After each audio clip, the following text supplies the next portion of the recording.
Here we are, yes, Abuelo and the Nieto, number 64. The Abuelo, of course, it's got to be me. That other guy is much younger.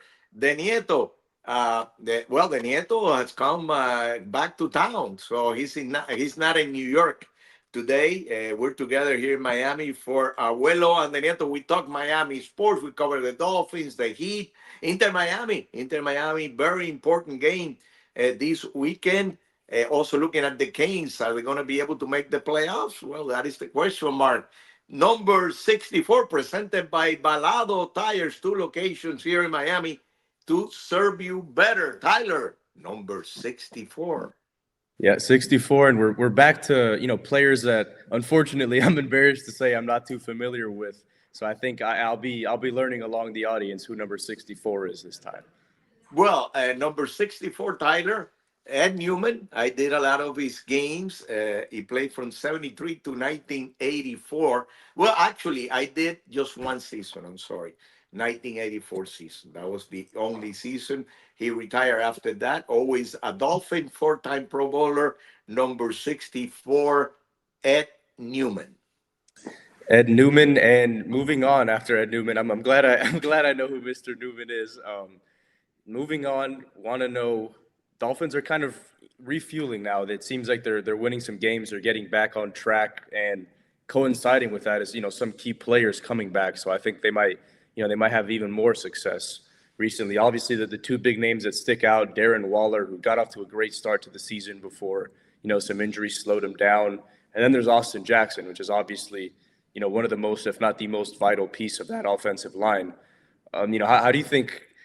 I mean, speaking for myself positively, I think that'll help the team a lot moving forward. Tua's going to have another target down the middle of the field. You have Waddle threatening deep. I think having that guy who can, find the right spots in the zones. I mean, he really surprised me. I think he surprised the both of us and the majority of Dolphins fans, having been away from the game for so long. So I think that'll be, very helpful. I'm not sure if you feel the same way. Oh, yes, definitely. 10 catches in 12 targets in Yeah. about 3 or 4 games only with Miami. Waller made a difference, and they do need the help. As a really number two option, Malik Washington has been better. The last 2 or 3 games, he's got 33 catches. But, they depend too much on Waddle. So having Waller, the tight end has not been as productive, of course, this year compared to Smith last season. And that is the question mark. They should have kept Smith? Yeah, in my opinion, definitely they should have kept him. So Waller brings you offense, helps the passing game, which needs help. They've been over 200 yards passing in the last 4 or 5 weeks, only once, Tyler, and it was against Baltimore, and they got beat really bad. They've been around 100. They even got 100 yards a few games back only, passing. So Tua needs the help offensively. The running game has been looking better, and now having Jackson in the right side, I think is very, very interesting. I think it will help the team offensively, not only through the running game, but also in the passing game. Remember, that is the blind side for Tua. Yeah. So he needs that protection. Jackson, has played at a high level for this thing. Is big. Is over like 325, 330. So that right side is going to be improved, not only with the passing game, but also with the running game. And Waller it can extend the field. It gives you also some production in the middle of the field for Miami. Uh, they have really depended on Waddle quite a bit the last few weeks. And also, it gives you size, Tyler. But one of the problems that Miami has is they don't really have that much size, especially at the receiver position. A guy that is 6'2", 6'3", 210, 215, that can really get you the ball and make defenses afraid of him. Westbrook was supposed to supply some of that, especially around the red zone. He had a great success last season with a lot of touchdowns, but he has not really been a factor in Miami's offense. I think they should be able to take care of New Orleans. That will give them 4 wins in the last 5, and it gives you an opportunity. Maybe playoffs. Are we talking playoffs? I don't know. Uh, I think it would be Playoffs. extremely difficult. They can afford to lose maybe one game. That's about it. So it's going to be extremely difficult, right? Yeah, I think it will be difficult. You're going against the Saints. Obviously, Tyler Shuck, that rookie quarterback, um, he hasn't been bad. Honestly, he's kind of exceeded expectations in my eyes. I know they lost to the Falcons last week, but he didn't play terribly. I do think the Dolphins shouldn't have trouble putting that away. And going back to your point from earlier, like you said, left tackles come at a premium in this league because they're protecting the blind side. But this is, to his blind side, having Austin Jackson there.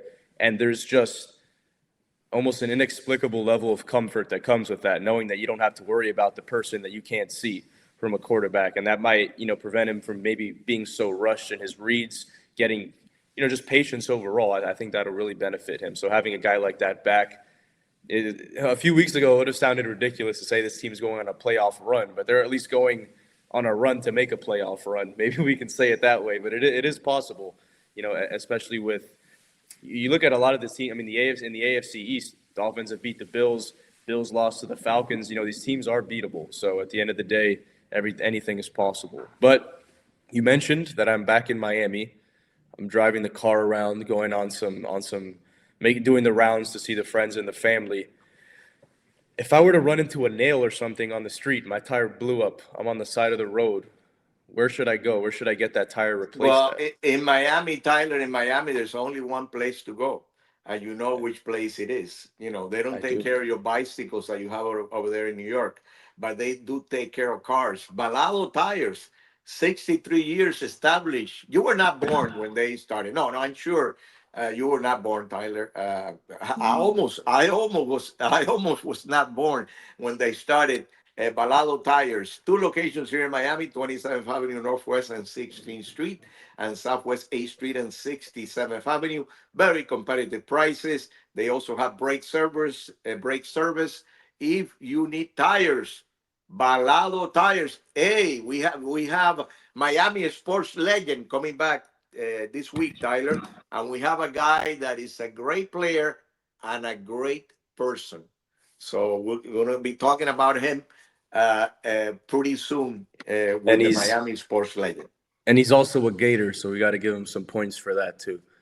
We should, okay, if you say Yeah. so. And If I make the rules around here. all right, you do, okay. Yeah. Uh, so So what do we have next, Tyler? tomorrow we have a Tomorrow, no. Remember, season. just the weekend. Well, Don't get into so many details. yeah. You're right. We got to hide the secrets from when we record this. Yeah. Saturday, Dolphin. I mean, we got the Hurricanes early afternoon game against. I mean, this is a season-defining game against Pitt. They're number 22 team in the country. This team has obviously, outside of Notre Dame at least, has some trouble facing these ranked teams, these top-tier teams. And when I say season-defining, I mean if they lose, they will not make the college football playoffs, barring a miracle. Excuse me. So, first of all, I guess my real question for you is what do you think the chances are that they make it, that they get this win against Pitt, and then assuming they do get the win, will that kind of automatically grant them a spot in these playoffs, or they'll still have to do some fighting, you think? It's going to be tough either way, Tyler. First, they got to win the game. So they got to take care of Pittsburgh. They have had some problems within the ACC, the two losses within the ACC, SMU and Louisville. So it's going to be a tough game. One of the questions of the Miami offensive line, they have all these accolades. And, the last few games, they haven't been able to run the ball much, especially at the level they were running before. They might need that for this game. They have basically everybody back. They had some guys that were not healthy. They're back, including Daniels, the receiver. Their top corner is also Frederick is back. So they're supposed to take care of business with Pittsburgh. You cannot beat Pittsburgh. You don't deserve no playoffs at all. You're completely out. So, and you deserve to be out. So after that, they need luck. They need some help. I look at what the situation, within the ACC to actually go to the title game. it's going to be pretty tough because basically SNU and Virginia's gotta help them, and a couple of the things that have to happen, they both have to lose, and I doubt that that will happen. Even though it's a possibility within the ACC, there's a lot of upsets. So, and a large uh, opportunity might be the best auction, and then we need help there also. Alabama, BYU, some of those things that are just below them need to lose, and then they should need move down to around the 10th position in the next a couple of weeks. The last call for the college playoffs, those last rankings, if they come in at number 10, they have a good shot at being in the in the 12 in the group of 12 for the playoffs. I don't like one thing that I don't like about this playoff system, Tyler. I know they cannot be perfect. Is that you automatically are in because you win a conference. And let's say a team that wins a conference ended up with only 7 wins in the season, because it's possible, and then they win, that title game in the conference by 3 points, and then you got a team that might be, 9-2, and they did not go to a conference game, and they're out. They might be out, and this team that only won like 7 games during the season is in. So, in my opinion, that's a rule that should be changed. It's just that they're married. They're married to these conferences. So if you're married to someone, to say goodbye is kind of complicated. So that is the way I see it from that perspective. So it's going to be tough for the Kings. But Tyler, we got some more stuff to talk about, right? Yeah, we do, and this is well, I'll Well, what's the elaborate matter? later. You gotta be positive with this guy, and Okay, but he's got your name, man. He's got your name, and you're but let me negative. ask you a question before we start about this. I want to make things very clear. I think that Tyler Herro, and my specific criticism was that I do not think he should be a team's primary ball handler, specifically the Miami Heat's primary ball handler. I said he had Hall of Fame potential as a shooter. I compared him to Ray Allen. So and Manu Ginobili. So let's remember that. I'm going to preface this a lot here. However, and this is where, I'll ask you the question. Do you think that an NBA team can win the finals with Tyler Herro as their primary ball handler? Well, he's not. Well, let's clarify one thing right now. At this time, he's not the primary ball handler for the Exactly, team. and that's why he's doing so Mitchell well. Mitchell is the primary ball handler right now for And the I team.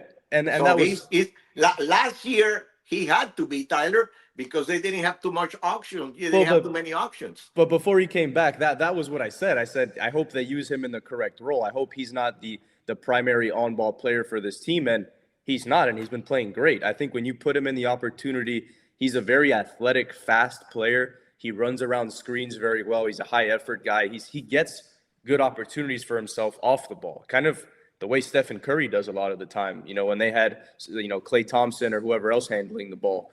And yeah, I mean he's been great. I got to give credit where it's due, and I think he's a very skilled basketball player. And I think that Spoelstra, he's been he's been taking advantage of all of his players' skill sets this year. I feel putting them in the proper positions based on what their strengths are, and you're seeing it now with Tyler Herro, and I love to see it. I don't know how you feel about that. Well, yeah, that's the way they got to go. And now, Tyler, basically the question is, how do they play when Hero comes back? That was the question even last week. And now we know he's back. Well, he scored 24 and 29 points. He did his job. And he even played good defense. He got rebounds. He assisted.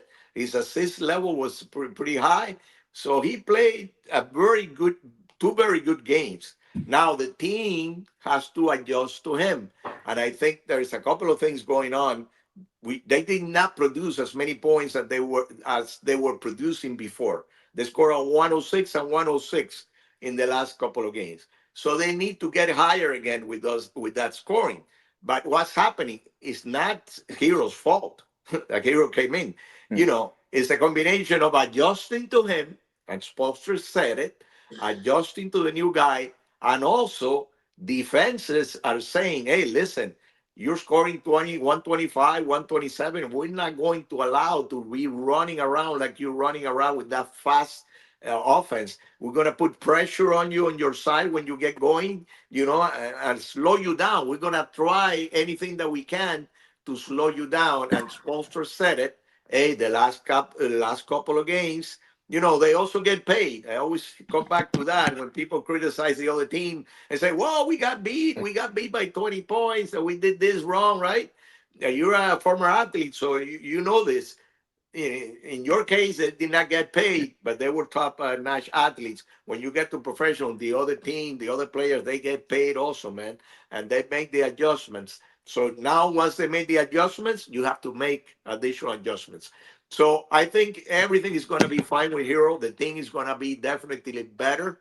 Uh, Basically, almost in all aspects, the only thing that you're worried about a little bit is especially when you have to win the game in the last 3 or 4 minutes because Hero is going to be there at that time defensively. Defensively, that's the only thing that you worry about a little bit. Even though in this last couple of games he's played pretty good defense, but that is still his weakness at this time. So from my perspective, it looks good for the Heat, Tyler. Number three in the East, and they're playing definitely above expectations. We cannot ask too much more for the Heat. We cannot ask too much for Balo Tires, but they don't care. They keep giving you stuff. Balo Tires, our sponsor here, 63 years established in the market, two locations, Northwest 16th Street and 27th Avenue, Southwest 8th Street. The people from the Southwest area and 67th Avenue, very competitive with their prices. If you're looking for tires in South Florida, the place to go, definitely. Balado Tires, la gente buena de Balado Tires. Tyler, you have fantasy football, my favorite segment. Yes, yes, yes. And I led you guys in the right direction last week with Kenneth Gainwell. I always gotta, pat myself on the back. Never have any trouble doing that.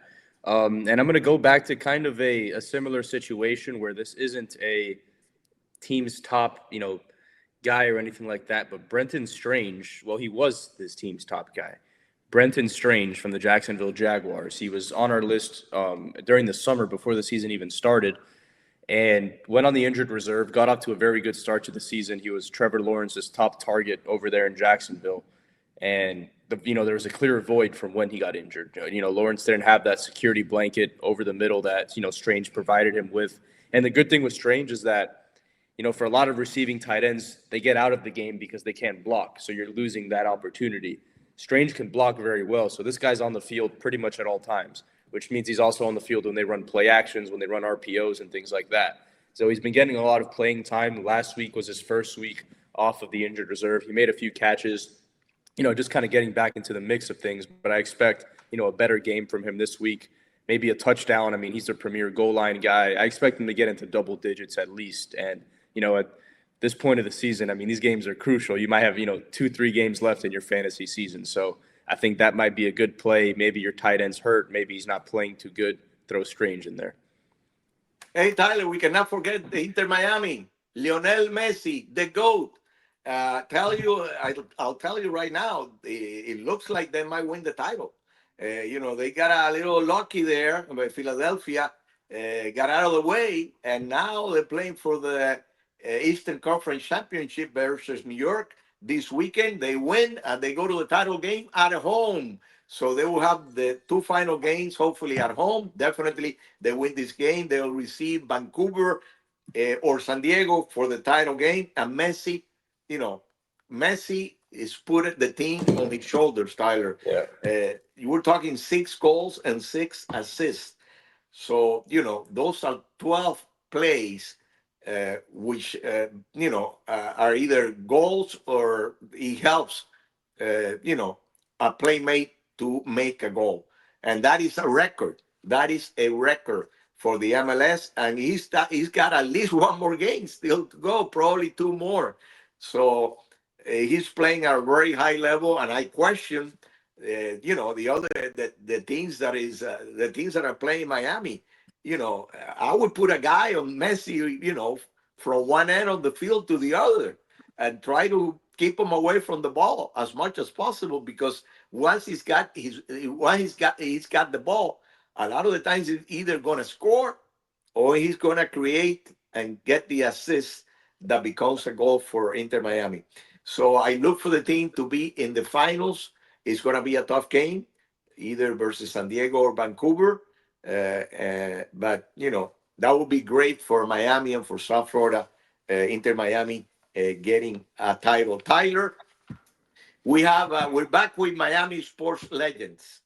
And this is a special guy for Miami sports legends. We're talking about the great receiver Nat Moore for the Miami Dolphins from 1974 to 1986. Born in Tallahassee, but raised in Miami, went to Edison High and had a great career at the University of Florida with the Gators, where he played from 72 to 73. As a junior, had a tremendous season for the Gators with 145 yards rushing.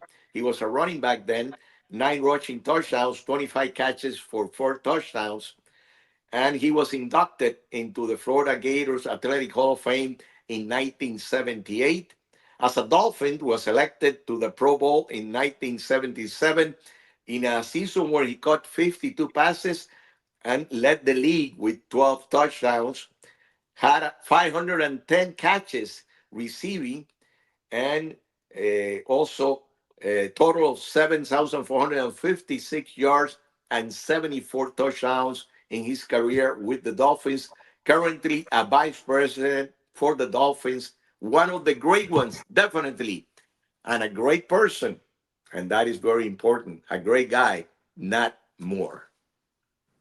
That's right. And we are now moving on to one of our favorite segments. Well, actually, I think you got to tell No, us no, no, about. no. Wait, we cannot Yeah, forget Balo Tires.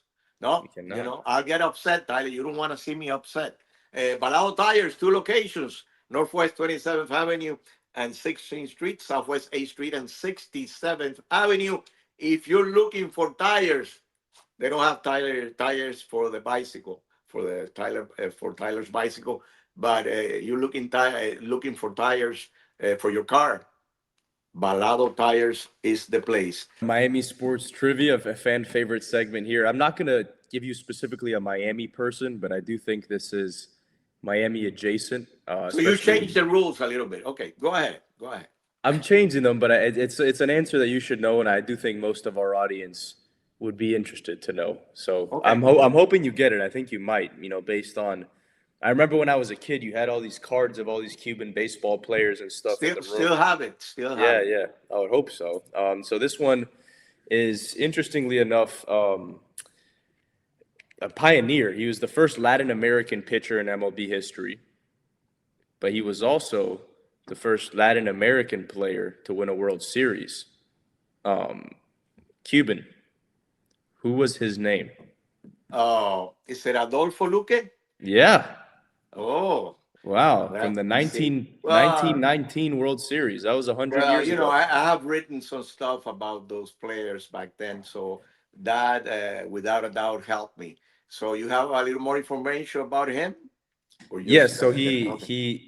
obviously he had a successful career in the MLB. He was one of the few Cubans that were allowed to play because he was, a fair-skinned Cuban. He had light eyes, so didn't go through the struggles that some of these, darker Cubans went through, but was a pioneer in his own right for Latin American players. At the end of the day, that was something that hadn't happened before. He's in the Cuban Baseball Hall of Fame. He's in the Cincinnati Reds Hall of Fame, and he's also I wasn't really too familiar with this, but he was the only manager in the Cuban League history to have been the head coach of each of the big four teams.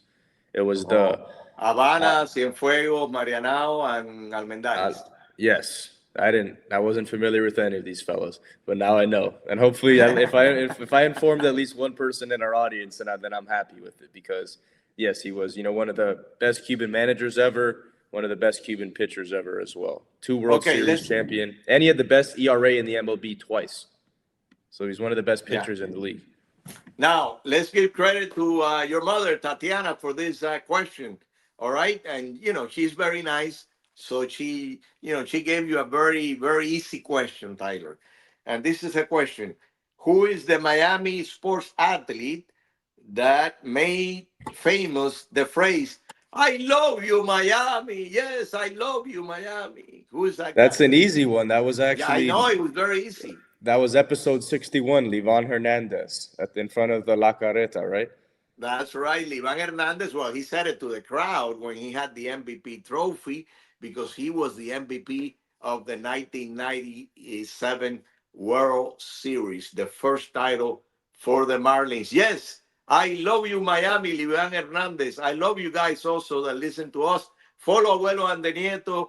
Give it likes. We're in YouTube, Facebook, TikTok, you name it. Abuelo and the Nieto. Arrivederci. Hasta luego.